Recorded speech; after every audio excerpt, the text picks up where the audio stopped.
चलिए ना। नमस्कार। और देखिए ये जो आप फोटो देख रहे हैं ये है अरवल के भी लोकप्रिय जन जन के नेता और हम सभी के अभिभावक। अरवल ज़िले में कहीं भी चाहे वह दुख की घड़ी हो या सुख की घड़ी हो, हर समय आप सभी के बीच में उपस्थित रहते हैं। आज इनका जन्म दिवस है। इनका नाम है सुनील यादव। ये अभी वर्तमान में लोजपा रामविलास के प्रदेश महासचिव के पद पर कार्यरत हैं और आज इनका जन्म दिवस है। तो जब यह हमारे सुख दुख में शामिल होते हैं तो हम सभी का फर्ज बनता है कि इनके जन्म दिवस के शुभ अवसर पर हम लोग आपस में कुछ खुशियाँ बांटें। उसी खुशियाँ के बीच में मेरा नाम विकास कुमार यादव और मुकेश विद्यार्थी है और मैं मूलतः करपी का रहने वाला हूं। आपका डीएवी अरवल में मैं टीचर हूं और यहाँ मेरा आरपी सिंह के यहाँ रिश्तेदारी है, मेरे भाई हैं। हम यहाँ पर अभी शादी में आए हुए हैं, अक्सर भी मैं यहाँ आया करता हूँ। और मेरा एक अभियान चल रहा है, चलो चले कलम की ओर, और उस अभियान के तहत मेरा लक्ष्य है 1 लाख कलम बांटना। और मैं लगभग 9 से 10 हज़ार कलम करपी के आसपास के क्षेत्रों में बांट चुका हूँ। मैं धीरे धीरे अब अरवल की तरफ भी कलम वितरण करने का कार्यक्रम जारी करूँगा। जैसे संपर्क हो रहा है वैसे वैसे मैं लोगों के बीच जा रहा हूँ।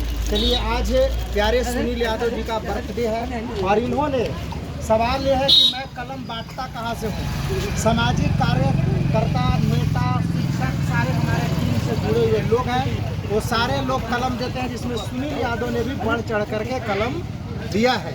तो आज इनके जन्म दिवस के शुभ अवसर पर आज इस अरवल विधानसभा के इस अरवल नगर परिषद का जो क्षेत्र है जिसे महुअरी, टाड़ी, न्यू अरवल के नाम से जाना जाता है, यहाँ पर बच्चों के बीच में कलम का वितरण किया जाएगा। कलम वितरण करने का उद्देश्य क्या है? प्यारे बच्चों, आप सभी लोग जानते हैं कि गरीबी को अगर तोड़ा जा सकता है, नफरत को अगर मिटाया जा सकता है, अगर गरीबों के बीच में अगर चेतना की बात की जा सकती है तो सिर्फ 2 ही रास्ता है, कलम और किताब। मतलब शिक्षित होना। अगर मेरे प्यारे बच्चे आप शिक्षित हो जाएंगे तो आप ऊंच नीच में भेद करना बंद कर देंगे। आप ऊंच नीच का कोई मतलब मायने नहीं रखता है, गरीबी अमीरी का कोई मतलब मायने नहीं रखेगा, जाति का कोई मायने नहीं रखेगा, और आप इस भारत को एक बेहतरीन भारत और सुचारू भारत का निर्माण कर सकते हैं।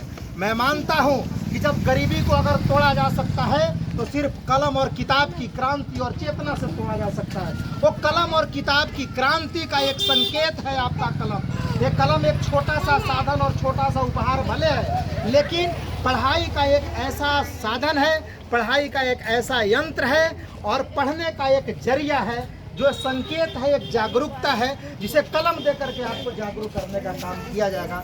इसलिए मेरे प्यारे बच्चों, मैं आप सभी से यही रिक्वेस्ट करूंगा, यही आग्रह करूंगा कि आप सभी लोग पढ़ेंगे, क्योंकि पढ़ाई की क्रांति से ही दुनिया को बदला जा सकता है। जब तक आप सभी लोग पढ़ने जाते हैं, बोलिए सब लोग पढ़ने जाते हैं। पढ़ना आखिर विद्यालय क्यों जाता है? पढ़ाई कहाँ किया जा सकता है? विद्यालय में।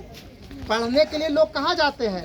जैसे पूजा करने के लिए लोग, मुस्लिम लोग जाते हैं मस्जिद में, हिंदू लोग जाते हैं मंदिर में, उसी तरह से पढ़ने के लिए सब लोग कहाँ जाते हैं? विद्यालय में। विद्यालय एक ऐसा केंद्र है जहाँ से आपको एक वैज्ञानिक चेतना की दृष्टि जागृत की जाती है, आपके अंदर वो तर्क शक्ति भरी जाती है, और जब तर्क आपके अंदर हो जाएगा, जब आप पढ़ लिख लेंगे, तब पढ़ लिख करके क्या करना है भैया? आप नौकरी अगर कर लेते हैं, कैसा नौकरी करना है? ईमानदारी पूर्वक नौकरी करना है। आज लोग नौकरी वालों से परेशान है कि नहीं परेशान है जी? परेशान है। कैसे? आप जाइएगा किसी ऑफिस में अगर काम कराने के लिए, और वहाँ अगर आपको बेईमान अगर ऑफिसर बैठा हुआ है, चोर कर्मचारी बैठा हुआ है, तो आपका एक के काम के लिए घूस लेता है कि नहीं लेता है? तो हम लोग को नौकरी करना है पढ़ लिख करके, लेकिन ईमानदारी की नौकरी करना है, बेईमानी की नौकरी नहीं करना है। तो आप लोग वादा करिए। आज सुनील यादव जी का जन्मदिन है, इस जन्मदिन के अवसर पर मैं आज आपके बीच कलम बांट रहा हूँ, लेकिन एक वादा भी आपको करना है कि हम पढ़ेंगे और पढ़ाई के साथ साथ एक ईमानदार नागरिक बनेंगे। कैसा नागरिक बनेंगे? ईमानदार नागरिक बनेंगे। पढ़ोगे ना सब लोग? सबको पढ़ने जाना है। कभी चालाकी मत करिएगा पढ़ाई में। चालाकी का मतलब क्या है कि स्कूल खुला है और घरे बच्चा बोल रहा है कि आज तो स्कूले बंद है। नहीं करना ऐसा नहीं। होमवर्क मिला बनाने के लिए और होमवर्क नहीं बनाया। अब बहाना क्या बनाता है स्कूल में जाकर के कि सर मेरी मम्मी का तबीयत खराब था तो रात भर उसी में व्यस्त रह गया था इसलिए होमवर्क नहीं बनाए। झूठ बोलता है बच्चा। हो सकता है वास्तविक में होमवर्क में मम्मी का तबीयत खराब था तो नहीं बना, लेकिन कभी कभी बच्चा इसको ज़्यादा झूठ ही बोलता है। इसलिए इन सारे चीज़ों से बचने की आवश्यकता है। आप इस तरह से नहीं करेंगे। क्या नाम है आपका, बोलिए क्या नाम है? MDR संसारी। किस क्लास में पढ़ते हैं? 5 क्लास में। कहाँ पढ़ने जाते हैं? क्या नाम है स्कूल का? स्कूल का क्या नाम है? प्राइमरी स्कूल है मेरा।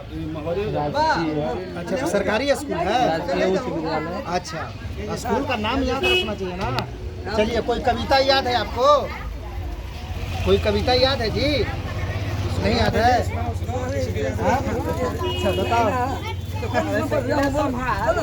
बताओ जी। क्या नाम है आपका? नाम क्या है? हाँ? जिसान आलम। किस क्लास में पढ़ते हैं? 3 क्लास में पढ़ते हैं। चलिए, कोकोनट का स्पेलिंग बोलिए। कोकोनट माने क्या होता है? नारियल। स्पेलिंग बोलिए कोकोनट का। अच्छा लग रहा है मेरी बात कर रहे हैं तो ये खराब ना लग रहा कि कने से आगे आया पूछे लगा, ऐसा ना है। चलिए हम लोग आपको। हाँ बोलिए, कोकोनट का स्पेलिंग बोलिए। वाह, चलिए क्या नाम है आपका? MD 1 लाख अंसारी। चलिए जी, ताली बजाइए इनके नाम पर। कोकोनट का चलिए देखिए, किसी को कोई रैम्स कविता सुरीले गीत याद है जी? किसी को याद है? किसी को याद है? इसको याद है? आपको? चलिए, आप तो 1 लाख जी बढ़िया सुना दिया है। और दूसरे को मौका देता है। किसी को याद है? नहीं याद है? अच्छा, चलिए अब कलम बांटा जाए ना। चलिए, और कोई सुना? कोई नहीं सुनाएगा कविता? ऐसा कोई नहीं सुनाएगा?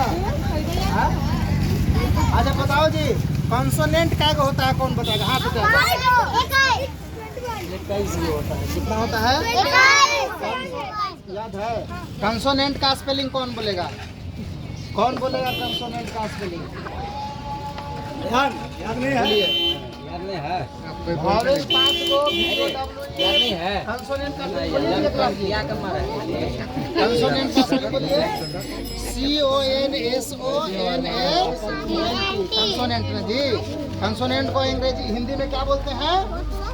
बोलिए व्यंजन वर्ण। क्या बोलते हैं हिंदी में? व्यंजन वर्ण बोलते हैं। आप लोग पढ़ने जाते हैं लेकिन लगता है कि याद नहीं करते हैं जो मिलता है उसको, ना। अच्छा, अभी बताइए कि भारत कब आजाद हुआ था? बोलिए। देखिए देखिए, वाह, देखिए, थैंक यू। 1 लाख जी तेज लड़का है। क्या नाम है पापा का? वाह, तबरेज आलम जी का नाम रख। देखिए, बता दिया 15 अगस्त 1947 को भारत आजाद हुआ था। देखो, छोटा बच्चा है ये, बताया ना, पढ़ता है। और इसीलिए हम लोग 15 अगस्त को कौन सा दिवस मनाते हैं? झंडा फहरा करके। बोलिए।